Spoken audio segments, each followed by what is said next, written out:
Hi, Tim Unkert here, and in this video, I'm going to look at my neovim config file. And I'm going to show you some stuff with my config file that I got inspired to do, and maybe it'll inspire you to work on your config file. Now, I'm specifically focusing on neovim-qt, which is a GUI version of neovim. Okay, so I'm going to pull up my file, and I'm going to hit Control F, which is a shortcut I made for YouTube videos so I could boost up my font really quick. So I can do Control F in normal mode to boost it up, and then Control E to bring it back to normal size font. And I'll show you how I did that in a minute. The first thing, well, actually, before we get to that, let's talk about where you put your config file for neovim. So if I go to my home directory, so I've got let me boost this up. The preferences, I'll make this a lot larger so you can see it. Let's go up to 20 here. Okay, so I'm in my home directory. Let me clear all this stuff out. And to list all my files, including the dot files, I'll do ls-a. And that's going to list all the dot files. And you'll see that I have this .config. So first I'm going to change into that.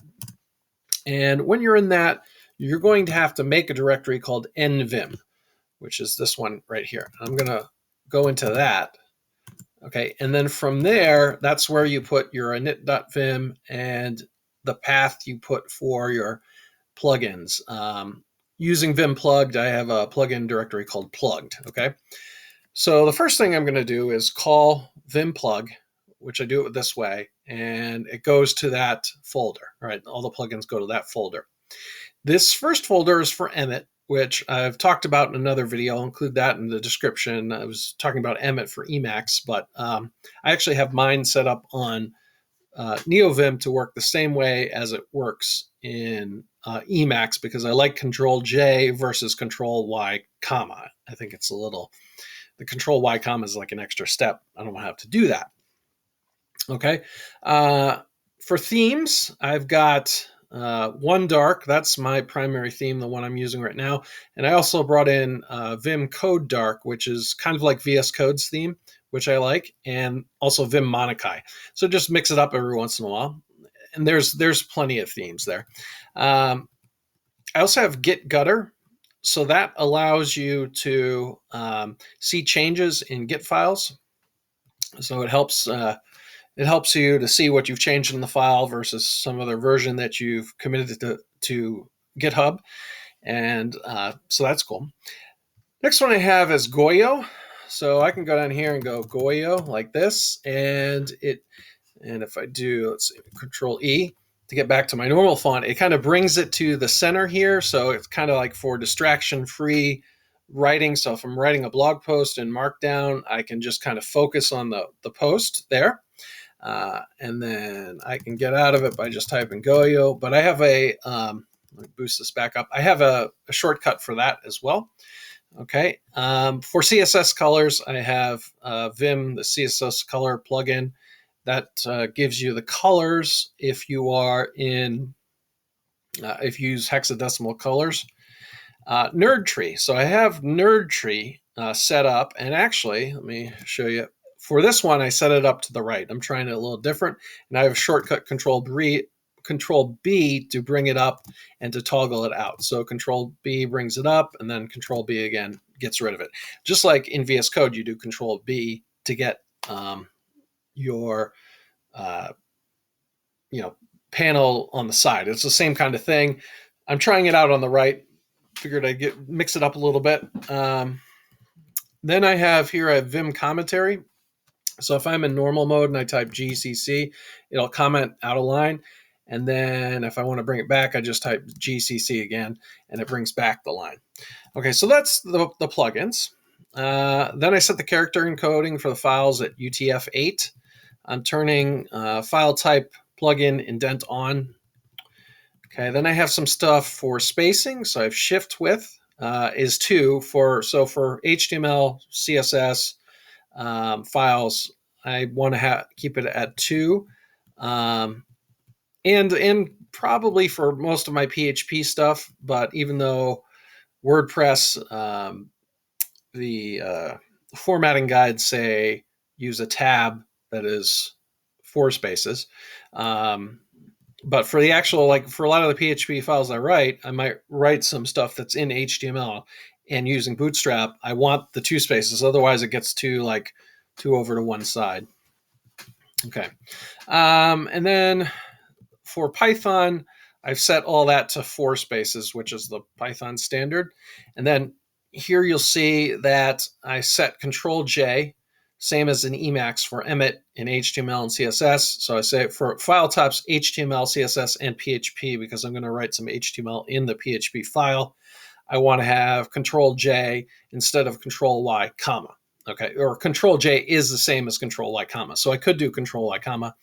Wild menu allows me to tab up some stuff. Set clipboard equals unnamed plus. That allows me to paste stuff in and out of the file. This next one, I did Control I to escape insert mode. I was doing JK and KJ if you mash them together to get out of insert mode. I actually think I was starting to keep my hands on the keyboard too much. So I kind of like, oh, you can take your hands off and Control I and move them around. My one hand was starting to bother me a little bit from that, and I think it was because of that. And it's actually, I need to take my hands off the keyboard every once in a while. So I put it as Control I as a nice little shortcut out of insert mode. The set NU and RNU is the line number and the relative line number. So you see my line number is 59, and then this is 1 above, this is 1 below, and 2 above, 2 below. But let's say I want to get up to this line here. I would just type 10K to go up 10 places. That moves me up really fast. And the strong suit of Vim, besides it being very lightweight and booting up fast and all that for big files, one of the great things about Vim is that you can navigate through the file amazingly fast, especially if you know the more shortcuts you learn, the more you can navigate quickly through it. For the theme, you see I just have Colo One Dark. That sets the default theme, but I can change it. I can go Colo, and then I can start to tab through. Let's do Code Dark. This is like VS Code, and I actually really like this. I might have to set this as the default theme. I don't know. It's a really sweet theme. Okay, this one, when I have my NeoVim start up, the standard mode is to start up with kind of a window in the middle of the screen. It's not maximized. I want to maximize it right from the start. So it'll actually start up and it'll look like this. It'll have this top bar. This is on a Chromebook. I'm going through this stuff, but it'll have this top bar, and then I just hit full screen, and I've got a nice full screen to look at. It's pretty cool. Let me make my font size larger for the video. Almost forgot about that. Okay, so Goyo. I mentioned Goyo below. Let me bring my font size back down, and you'll see this shortcut. It's Control K Z brings me into Goyo mode. Now, the cool thing about this is Control KZ is the shortcut to get in Zen mode in Visual Studio Code. So I've just kept that same shortcut. So when I'm switching between editors, I'm not like thinking, oh, which one do I have to do here? Let me see if this is working. It's not working. Get out of here. There we go. It's in, actually, let me just do something right now. I'll just, see, I still keep hitting JK. For some reason, I'm going to have to map it like this, Control KZ, if I want to do it in insert mode, and then I'll just do Goyo, and then Control, and so that should remap it and keep me in insert mode. I did Control S. I've remapped that so I can just save it just like a regular thing instead of :W. You can save it with :W. All right, so let's source this. And okay, so you see it switches back to the normal mode. It opens maximized, not full screen. Now let's try it out. Let me see if that works. So I'll go here, Control KZ, and yeah, it works. Control KZ, it goes out. So I have to just put that extra line. Cool. Let's go back and change the color. So you can do that very easily. And increase the font size. So that's Goyo. And then nerd tree, Control B, I've mapped that to so I can bring up the file side on the left. Now I have my font really large. If I go to smaller font, that's more reasonable. But yeah, so, and then I can Control B to close it, bring my font back up. Okay, this brings my nerd tree position to the right. So let G nerd tree win pos equals right. That'll bring it right. For regular splits, I set splits to the right. If I do Control V, that'll open up a split. And let me just quit out of that.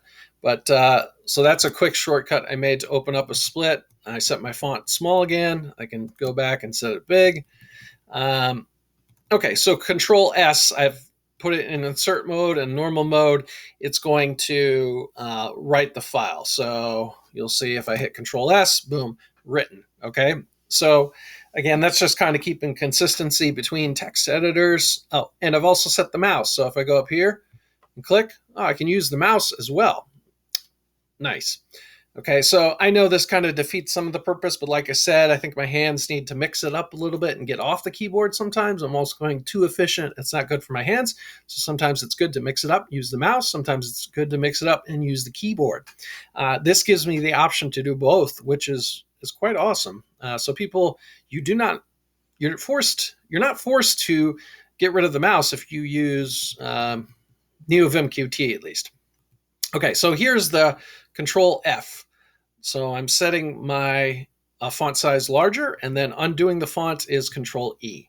And that concludes my setup currently. I may mess with this quite a bit as we go on, but I hope it gives you some inspiration as to how you can change your either init.vim for neovim or vim-rc for plain vim. And you can really customize your Vim configuration quite a bit and get it to be the editor that works great for you. So thanks for watching, and if you like videos like this, please hit the like button and subscribe and hit the bell for notifications as it really helps the channel grow and continues to motivate me to make more videos like this. Thanks for watching. Have a great day.